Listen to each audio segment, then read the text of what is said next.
The morning Caleb Warren hired her, his hands shook so badly he nearly dropped the contract into the dust.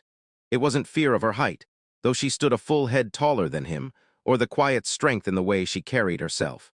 It was fear of people, of words, of being seen. Caleb had spent most of his life hiding behind fences, cattle, and long days of silence on his remote Arizona ranch. And now, standing in front of him, was a Navajo woman named Atsa, with calm, dark eyes that seemed to notice everything, yet judged nothing. Caleb cleared his throat. I need a cook, he said, staring at the ground. Just simple meals. You can stay in the small house by the creek. Atsa nodded once. I understand, she said softly. Her voice carried the steadiness of desert wind. I'll start today. And with that, something quietly shifted on the ranch, though Caleb wouldn't realize it for another week. Before we continue this powerful story, make sure to like, share, and subscribe to Heartfelt Frontier Stories, where every story reminds us that kindness still matters. Caleb Warren had always been known as the quiet one. After his parents died when he was young, words slowly abandoned him. Running the ranch became his entire world, long rides, open skies, and nights where silence pressed heavier than loneliness. Hiring a cook wasn't something he wanted. It was something he needed. A recent injury to his shoulder made daily chores painful, and most nights he survived on beans straight from the can. Atsa changed that on the very first evening. She didn't ask many questions. She simply cooked. The smell of fresh cornbread and slow-simmered stew drifted across the ranch like a memory Caleb didn't know he still had. When she set the plate in front of him, she didn't hover or talk. She just said, "Eat while it's warm," and stepped back.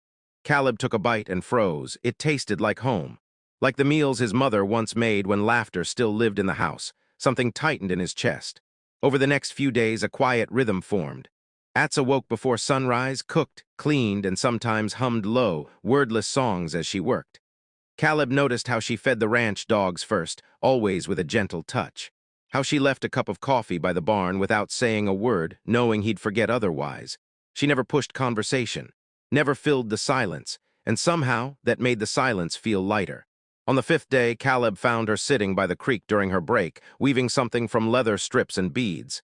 He meant to keep walking, but she looked up and smiled. "Would you like some tea?" she asked. He hesitated, then nodded. They sat across from each other, steam rising between them. Minutes passed. No words. Finally, Atsa spoke. "You don't talk much," she said, not accusingly, just noticing. Caleb swallowed. "People usually leave when I try." Atsa considered that. "Sometimes silence is its own language," she replied. "You speak it well." That night, Caleb slept better than he had in years. On the seventh day, everything changed. Caleb woke before dawn with a sharp pain in his chest. His breath came shallow. His hands trembled, not from shyness this time, but fear. He collapsed near the barn. When he opened his eyes again, the sun was higher, and Atsa was kneeling beside him, her strong hands steady against his shoulders. "Caleb," she said firmly, "stay with me, breathe." She had found him while bringing his coffee. She didn't panic. She didn't waste time. She used her phone to call emergency services, then did something Caleb never expected. She placed his hand against her chest. "Feel that," she said. "Breathe with me." Slow, in, out, her heartbeat was calm, grounded, unshakable. Caleb matched it. By the time help arrived, the worst had passed. The doctor later said it was severe exhaustion mixed with stress, years of carrying everything alone.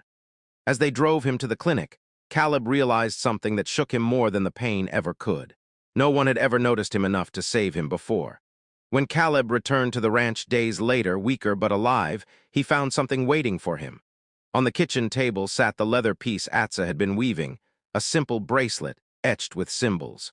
"It means balance," she explained when he asked, "and shared strength." Caleb's voice cracked. "You didn't have to do all that for me." Atsa met his eyes. "Kindness isn't a favor," she said. "It's a responsibility," he nodded slowly. "I've spent my whole life thinking I was better alone." She smiled gently. "And now?" Caleb looked around the ranch, the warm kitchen, the fed animals, the quiet presence that no longer felt empty. "Now I think I just didn't know how to let anyone stay." Atsa didn't leave after that week, and Caleb didn't become talkative overnight. But every morning, 2 cups of coffee sat on the porch. 2 people shared the silence. And for the first time in a long time, that silence was full of understanding.